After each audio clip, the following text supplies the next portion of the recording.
सो दोस्तों, सब जने को राम राम। और मैं आज आपको ले जाने वाला हूँ सातिर नगर। आखिर मैं आज आपको सातिर नगर क्यों ले जाने वाला हूँ, तो ध्यान देना। सातिर नगर ले जाने पीछे की इतनी सी कहानी है कि जिस प्रकार से एक सातिर अपने दिमाग को खतरनाक चलाता है, उसी प्रकार से आज आपको इस वीडियो में अपने दिमाग को खतरनाक चलाना होगा। चलो वीडियो को हम चालू करते हैं। चालू करने से पहले आपको एक बार मैं सवाल रीड करके सुना देता हूं कि आखिर हमारा सवाल हमसे क्या कह रहा है, उससे क्या अर्थ निकल रहा है, किस प्रकार के कॉन्सेप्ट को हमको समझना है। ध्यान देना। चलो चलते हैं। सवाल का सीधा सीधा सा कहना है, जांच कीजिए कि क्या किसी प्राकृत संख्या n के लिए संख्या 6n अंक शून्य पर समाप्त हो सकती है। सो दोस्तों, आपको मैंने सवाल पढ़ के सुनाया, और यदि आपके पास बुक रखी हो तो एक बार और थोड़ा सा शांत चित्त होकर के उस क्वेश्चन को आप पढ़ लेना। तो देखो, इस क्वेश्चन में सीधा सीधा सा हमको 2-3 चीज़ें दी गई हैं। पहला तो दिया गया है n को क्वेश्चन में बताया है प्राकृत संख्या। अब प्राकृत संख्या मैंने आपको सीरीज की सबसे पहली वीडियो में बता दी थी। अरे हाँ, सबसे मेन सूचना तो तुम्हारे लिए ये है कि ये जो आप वीडियो देख रहे हैं, ये वीडियो एक टॉपर सीरीज से संबंधित है।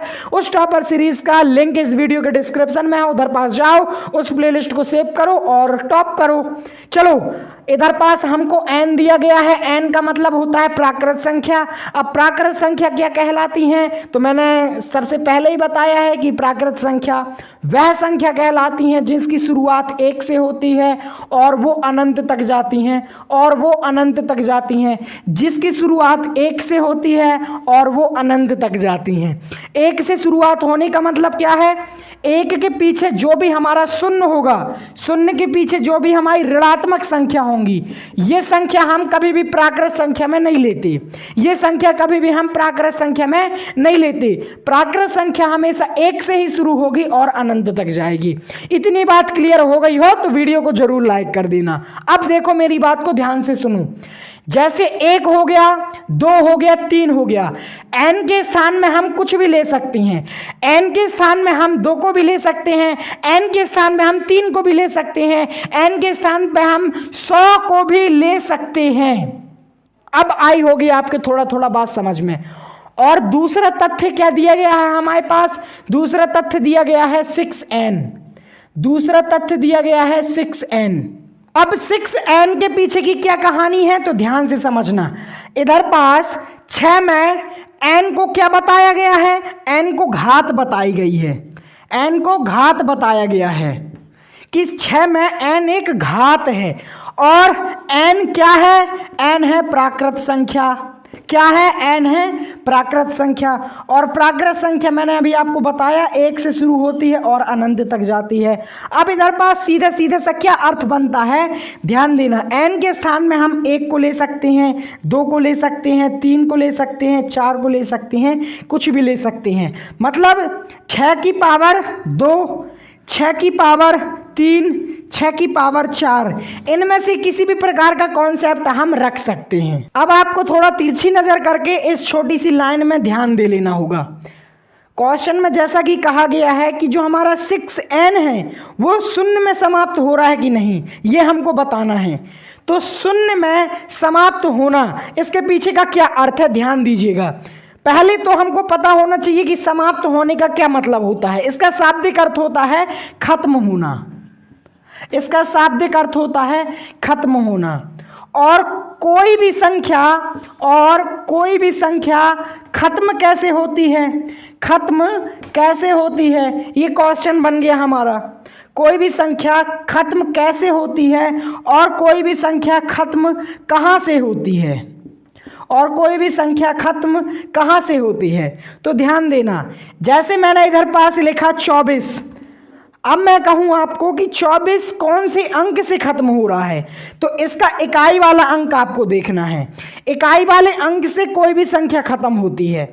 इकाई वाले अंक से ही कोई भी संख्या खत्म होती है। जैसे 24 4 से खत्म हो रहा है। अब और बताना मेरे को कि जो हमारा ये 336 है, ये कौन से अंक से खत्म हो रहा है, तो ये खत्म हो रहा है 6वें अंक से।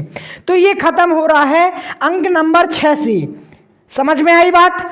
और बताओ कि जैसे मैंने इधर पास लिखा 224, तो ये संख्या किससे खत्म हो रही है? ये संख्या खत्म हो रही है 4 से। ये संख्या खत्म हो रही है 4 से। तो सीधी सीधी सी बात है कि जब कोई भी संख्या शून्य में खत्म होगी तो उसका इकाई वाला अंक शून्य होगा। उसका इकाई वाला अंक क्या होगा? शून्य होगा। और देख लो, जैसे मैं इधर पास ये वाली संख्या लिख दूं 3060, ये किससे खत्म हो रही है? ये भी शून्य से खत्म हो रही है। तो आपको एक मोटी मोटी बात समझ में आई कि कोई भी संख्या शून्य में तब खत्म होती है जब उसका इकाई वाला अंक शून्य होता है। इतनी बात क्लियर हो गई हो तो चैनल को सब्सक्राइब कर देना। साथियों, अब इधर पास आप ध्यान देना, मैंने इधर पास कुछ संख्या लिखी हुई हैं। एक तरफ वो संख्या है जिसका इकाई अंक शून्य है, मतलब वो संख्या शून्य में समाप्त हो रही हैं, और एक प्रकार की संख्या मैंने वो वाली लिखी हुई है जिसका इकाई अंक 4 है, जिसका इकाई अंक शून्य नहीं है। तो इधर पास से अब हमारा मेन कॉन्सेप्ट चालू होता है। ध्यान दीजिएगा, जैसे ये वाली संख्या है 24, ये संख्या 24 इकाई अंक 4 पे समाप्त हो रही है, तो इसका अभाज्य गुणनखंड बन रहा है 2 × 2 × 2 × 3 × 1। ठीक है, इसमें आप देखेंगे तो आपको 2 और 3 दिखाई देगा। जैसे इधर पास 2 है और इधर पास 3 है। अब जो संख्या शून्य में समाप्त नहीं हो रही है उनकी अभाज्य गुणनखंड में आपको एक संख्या देखने को नहीं मिल रही है, वो संख्या है 5। ठीक है, अब मैं आपको मेन चीज बताता हूं। जो संख्या शून्य में समाप्त होती है उसके गुणनखंड में हमेशा आपको 2 और 5 देखने को मिलेगा। 2 और 5 आपको जरूर देखने को मिलेगा। इसको मैं 3 स्टार देना चाहता हूं क्योंकि ये सबसे इंपॉर्टेंट कॉन्सेप्ट है। इसी के बेस पर हम ये क्वेश्चन हल करने वाले हैं। जैसे 30 का अभाज्य गुणनखंड आप देखें तो आपको इधर पास 2 × 3 × 5 देखने को मिलेगा, मतलब एक आपको 2 देखने को मिल रहा है और एक आपको 5 देखने को मिल रहा है। अब वहीं देखो 50 शून्य में समाप्त होने वाली संख्या है। शून्य में समाप्त होने का मतलब है जिसका इकाई अंक शून्य हो जाए, जिसका इकाई अंक शून्य हो जाए। तो 50 शून्य में समाप्त होने वाली संख्या है, इसके अभाज्य गुणनखंड में आपको 2 देखने को मिलेगा, अभाज्य गुणनखंड में आपको 5 देखने को मिलेगा और एक और 5 देखने को मिल रहा है। कहीं ना कहीं आप पाएंगे कि जो संख्या शून्य में समाप्त हो रही है उसके अभाज्य गुणनखंड में 2 होता है, उसके अभाज्य गुणनखंड में 5 होता है। कुछ हो चाहे ना हो, 3 हो चाहे ना हो, 4 हो चाहे ना हो, 5 और 2 आपको अवश्य देखने को मिलेगा। और पहली कहानी मैंने आपको ये बताई कि जो संख्या शून्य में समाप्त होती है उसका इकाई अंक हमेशा शून्य होता है। दूसरी बात हमने आपको ये बताई कि जो संख्या शून्य में समाप्त होती है उसके अभाज्य गुणनखंड में आपको 2 और 5 देखने को मिलेगा। सो दोस्तों, वीडियो काफी लंबा हो जाएगा, इसलिए इसके नेक्स्ट पार्ट में आप इस मेन सवाल को देखना। ये पार्ट नंबर 1 हो गया। पार्ट नंबर 2 में आपको हम मेन सवाल करके दिखाएंगे।